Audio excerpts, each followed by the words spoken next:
Well, hello everybody, Spegtacular, the Silverstacular is in the house, squeezing the peace dollars this month in April. Listen, I got this stack right here, and I am so sorry about the mess. Haven't had time to clean up and put things away just yet, but I did get some peace dollars away from dealers' hands so it could go into my collection. If you haven't heard, squeezing the peace dollars, just trying to buy up as much peace dollars as we can that are in decent condition and just holding on to them because they need to be held by collectors, not by businesses. And we need to go ahead and give this coin some much needed love in our hobby. It is crazily undervalued in my opinion. The mintages on these right here are much lower many of the years than Morgan dollars. And they need to, just see that light of just purity and love from the hobby. So let's do that right now. Let's talk about the peace dollars I got in this stack as I squeeze peace right here in April. Well, hello everybody. I seek to educate and entertain through my journey of collecting coins and stacking precious metals. I encourage you to subscribe and please stay with me on this journey. I am Spegtacular, the Silverstacular. Here we go, a 1923 peace dollar. These are all in pretty good condition. I showed some of these off in one of my live streams. I would really say, listen, these are really, really nice coins. I bought them as XF grade. I would say these are right on the verge of AU. Tell me what you think. They have some nice luster to them still. Some of them probably had a light cleaning done to them, if you ask me. But most coins these days have some sort of dip done to them, some sort of light cleaning. It is what it is. If you find a coin in this condition right here and it's not toned up, you probably have some cleaning done. There's some weird toning to the back of this one right here. You can see the tail feather still looking really, really good though on this 1924. Now, as of like 1926 on the peace dollars, that's when the mintage years start to really come down, aside from 1921, of course, which has a super low mintage, when compared to, a circulated dollar coin. So here's a 1927. This is a great year to get in on peace dollars right here. No mint mark, so that's interesting, right? Just a little Philadelphia piece. So there we go. And what else do we got? We got a 1934. This is a great, great one to get. If you can get a 1934 for a good price, get it all day, especially when it's in this decent condition right here. Again, maybe a light cleaning done, XF pushing AU. This is probably closer to the definitely XF, maybe a little bit lower, but a 1934 in this grade. And what is the mint mark right there? Do we have a mint mark? Let's see. We do have a mint mark. It's so hard to see right there. It looks like it's kind of smushed. I'm going to look at it off camera. 1 second. And I say Denver, definitely a Denver. Can we see that on the film here? There we go. It's a little bit better now. So small right there to the left of the bottom of the wings on the eagle. Definitely a D. I can see it now. Let me see if I can get closer so you can see it. Anyways, D. Good coin right there. Really good coin. Happy to get that. 32 bucks each one of these right here. So good deal. Where's my red book? I know I have red books laying around. I just kind of wanted to go over the mintages with you, but most of you should have red books by now. Here we go. I got a red book. I knew I had one somewhere. And let me get this thing out. Sorry for the camera shake. I just want to, quickly kind of show you why this is kind of just a part of the hobby, part of the coin collecting, the numismatics that just doesn't have that love yet. I mean, a lot of people do like peace dollars, but they don't really understand how low the mintages on these things can really get.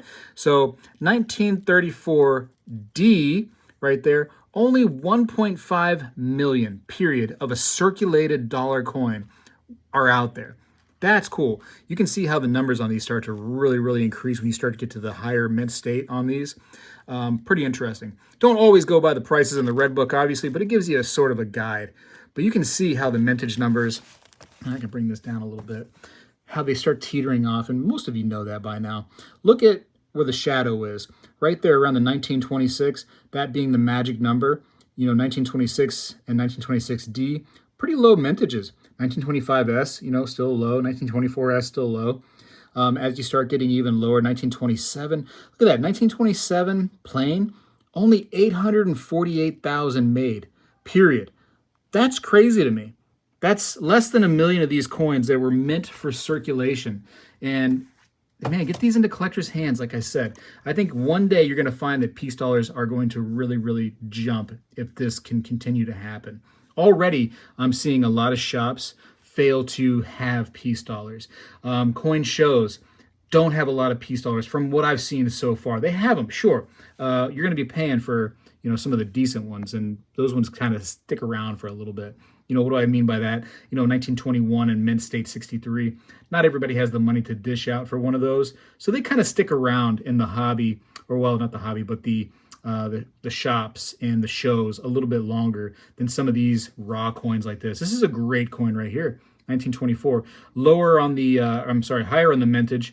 Higher numbers being a earlier of the peace dollars, but this luster on this is actually really nice. So for 32 bucks, not bad. Not great though, because I used to pick this stuff up for less than $20 sometimes. I remember getting some really, really solid deal on peace dollars. Here's a 1925. Nice luster on her too.